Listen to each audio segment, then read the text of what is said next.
Hi guys! Kamusta? Especially sa mga kabarat ko, kamusta kayo dyan? So, ang vlog na to is vlog number 7 para sa aking crisis journey.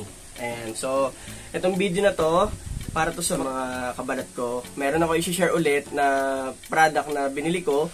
Doon sa last video na ginawa ko, ang nabili kong product noon is yung sa shampoo na anti-dandruff, yung sea salt shampoo. So, ayun, hindi ako nakapagbigay doon ng feedback ulit. Kasi sabi ko para magbibigay ako ng another video doon after 2 weeks yata. Pero hindi ako nakagawa ng content kasi nga sobrang naging busy ako. Kaya hindi rin ako nakakapag-upload ng video ko. So, ngayon, eto, nagkaroon ako ng time, gumawa ako ulit ng bagong video. So, itong video na to, share ko sa inyo yung naging effective na shampoo ulit para sa akin. Meron ako na biling shampoo na yun, naging effective siya sa akin. So, itong shampoo na to guys, hindi ito sponsored so binili ko to. Yan, so, alam ko familiar na kayo dito. Hindi ko lang sure guys kung meron nito sa mga supermarket. Pero kung gusto niyo naman po mag-avail nito, pwede ko pong ilagay yung pinaka-link ng pinagbilan ko sa description box para at least makapag-try kayo nito, makapag-check out kayo. Actually guys, itong product na to, pangalawang order ko na siya or pangalawang gamit ko na. Bali, nakapag-try na ako gumamit itong isa. Then yun, nakita ko yung result niya, maganda yung result sa akin. So, pwede kong ipakita yung unang video ko na ginawa dahil dun sa scalp ko, di ba medyo nag-flare up ako. So, insert ko na lang yung video dito. Ayan. Tapos, meron din akong isa pang ulit video after ko gumamit nito nung makaubos ako. Yun, insert ko na lang ulit. Ayan, ito siya. Ayan. Actually, si mami ito na rin yung ginagamit niya. Ayan. So, pwede nyo itong itry guys kapag gusto nyo bumili. Pero again guys, disclaimer ha. Bali, itong product na to, ito yung naging sa akin ngayon, compatible. Ito yung kung saan ako nahiyang. Hindi ko naman sinasabi na bumili kayo nito para gumaling kayo, pero kailangan nyo rin kasi mag-try ng iba't ibang product. Gaya nga na sinasabi ko dati na kailangan natin humanap na magiging compatible na product para sa atin. Pero as of now, ito ngayon yung gandang product na na-try ko para sa scalp ko na shampoo. Paubos na siya, kaunti na lang.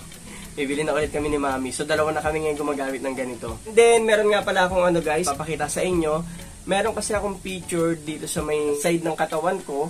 Fade naman na siya. So, yung light na yung patch niya, hindi siya yung sobrang scaly talaga. Pero, I think parang part din niya ng, ng psoriasis ko.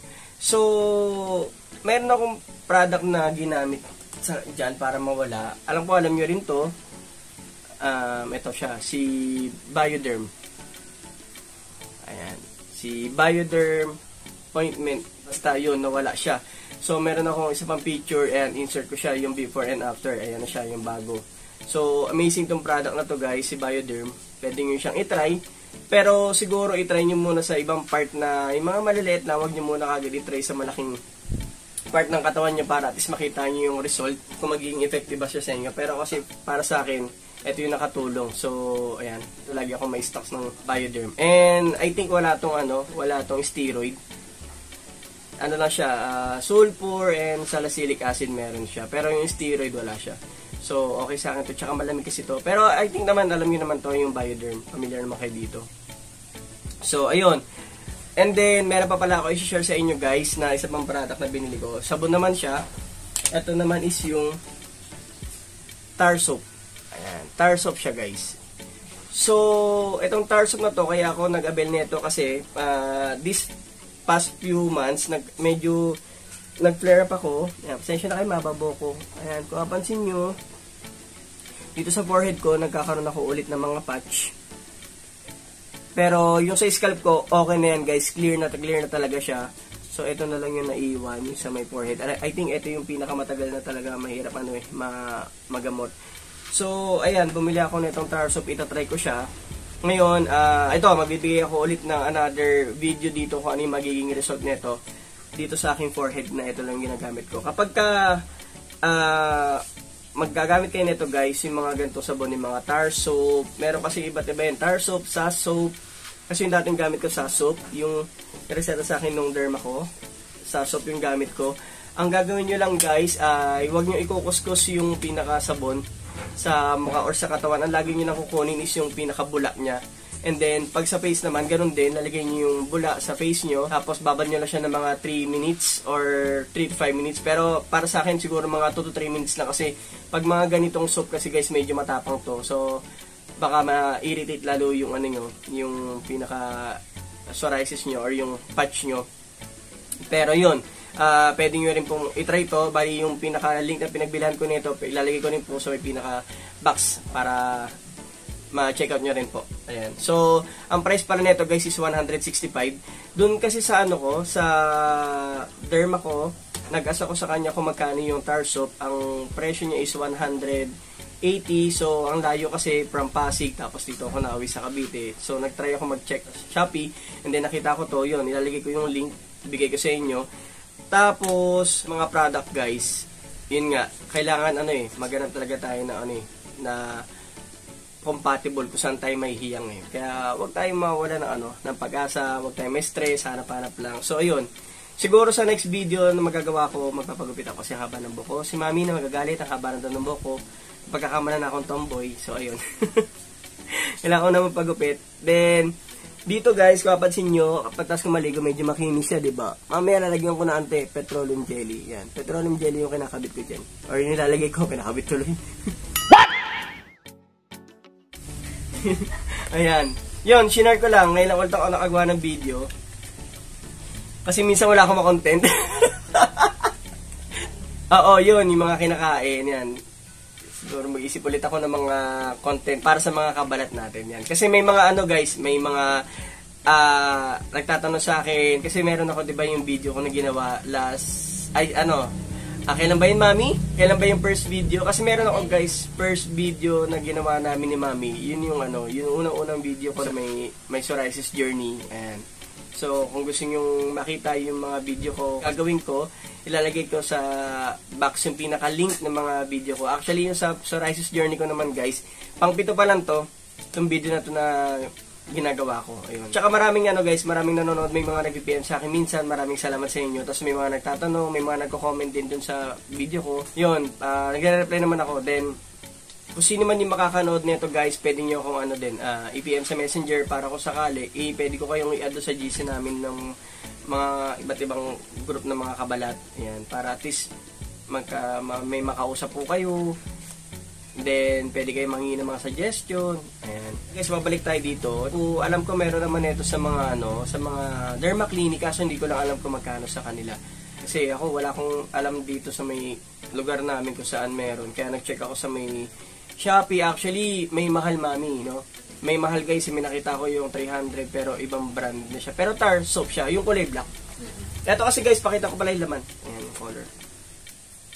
Ayan, transparent lang siya. So, ano pa ba?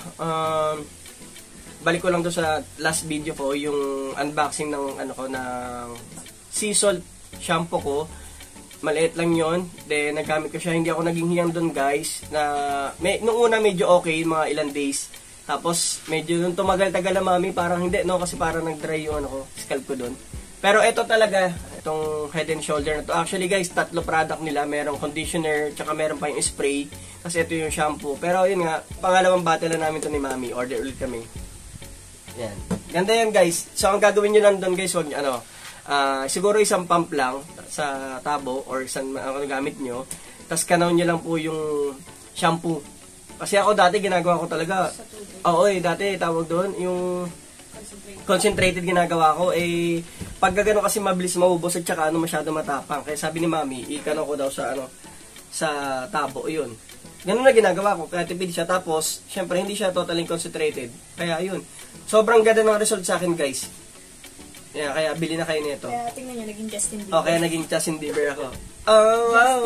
Oh. Pogi nito. So, ayun, ano pa ba?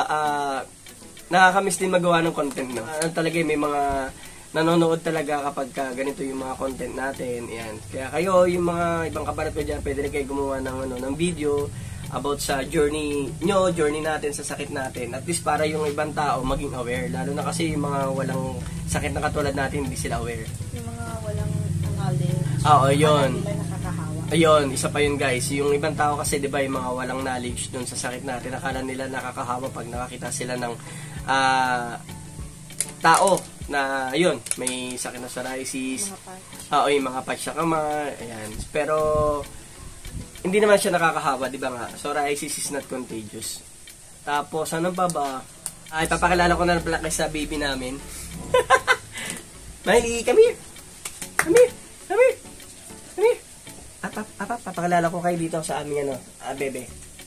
Say hi, baby. Say hi. Hi! Hi po! Hi po! Ako po si Miney, yung patay gutom.